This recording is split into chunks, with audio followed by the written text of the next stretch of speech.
আমরা সংসদে গিয়ে দেশের জন্য ভালো কিছু করতে চাই ইনশাআল্লাহ। আর সংস্কারের সমাজের আবর্জনা, এই আবর্জনা ময়লা, ড্রেইনের ময়লা, ছড়ার ময়লা থেকে করে মানুষের মনের আবর্জনা আমরা দূর করতে চাই। মানসিক সংশোধনের জন্য আমাদের অভিযান। আজকে এই পরিচ্ছন্নতা অভিযানে আমার অংশগ্রহণ করার মানে হচ্ছে আমার প্রিয় এলাকাবাসীকে, দেশবাসীকে বার্তা দেওয়া যে আমরা একটা পরিচ্ছন্ন সমাজ গড়ব, যে সমাজে আমাদের পরিবেশও সুন্দর থাকবে, আমাদের মনটাও সুন্দর থাকবে। পরিবেশ যখন সুন্দর থাকে তখন তার ইতিবাচক প্রভাব মানুষের মনোজগতের উপরে পড়ে। এই মানুষগুলো ভালো হয়, সমাজের জন্য দরদি হয়, দায়িত্ববোধ সম্পন্ন হয়। আমরা সেই বার্তাটাই মূলত দিতে চাচ্ছি। আমাদের ছোট্ট একটা দেশ, আমরা সবাই যদি আন্তরিক হই তাহলে নিজ নিজ আঙ্গিনা আমরা পরিষ্কার রাখলেই দেশ পরিষ্কার হয়ে যাবে।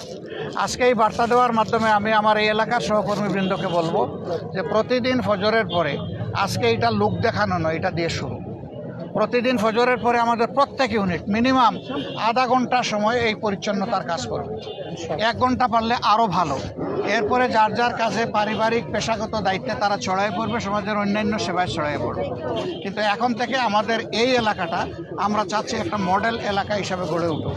আমরা সরকারের ফান্ড পাই না পাই, সরকার আমাদেরকে কি দিবে না দিবে এটা তোয়াক্কা আমরা করব। তবে আমরা আশা করব, দাবি রাখবো এই এলাকার ন্যায্য পাওনার থেকে সরকার যেন এলাকাকে বঞ্চিত না করে। এই এলাকায় আমি শুধু ওয়াদা করি নাই, আমাদের সাথে আরও যত প্রতিদ্বন্দ্বী এখানে নির্বাচনে অংশগ্রহণ করেছেন সকলের ওয়াদা ছিল যে একটা ভালো মিরপুর কাফরুল আমরা গড়ব। এখন সবার সমবেত দায়িত্ব, আমি সকলের সহযোগিতা চাই। আমরা পরিষ্কার করেছি যে এই সংস্কার পরিষদের সদস্য হিসাবে শপথ না নেওয়া জুলাইকে অপমান করার শামিল আমরা মনে করি। এই জুলাইয়ের কারণেই তো এই নির্বাচন হলো। এই নির্বাচন হওয়ার কারণে তারেক রহমান সাহেব হয়েছেন প্রধানমন্ত্রী, আমি হয়েছি বিরোধী দলীয় নেতা।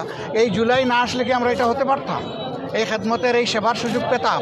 তাহলে জুলাইকে আমাদের অবশ্যই স্বীকৃতি দিতে হবে, সম্মান করতে হবে এবং জুলাইয়ের আকাঙ্ক্ষার ভিত্তিতে যে সমস্ত সংস্কার প্রস্তাব সামনে এসেছে এই সবগুলা বাস্তবায়ন করা হবে এই সংসদের পবিত্র দায়িত্ব।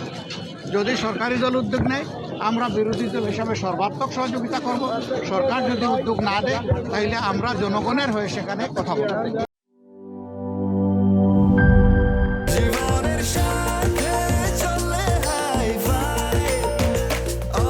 স্বাস্থ্যকর অল টাইম, সব সময় অল টাইম হেলদি লাইফ।